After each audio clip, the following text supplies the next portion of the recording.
هناك حروب تدور من أجل أرض، وأخرى من أجل عرش، وثالثة من أجل فكرة لا يتفق عليها أحد. لكن أسوأ الحروب هي تلك التي لا يعرف فيها من يقاتل. هل يواجه عدوه فعلا، أم يواجه شيئا لا صوت له ولا جسد؟ أنا من وقف بعيدا عن سيوفهم ورماحهم ورأى ما لا يمكن لجندي عادي أن يراه.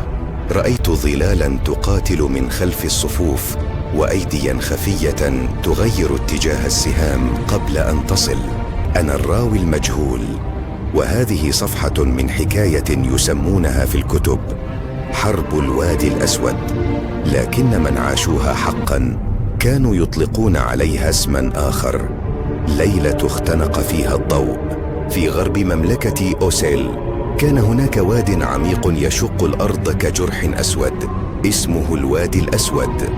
لا ماء فيه ولا أشجار، فقط أرض متشققة رمادية وصخور سوداء كأنها بقايا شيء احترق منذ زمن بعيد.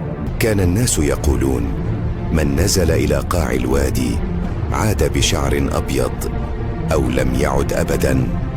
على حافة هذا الوادي بنيت قلعة الرصيف، آخر حصون أوسيل في وجه مملكة كرن القادمة من الشرق.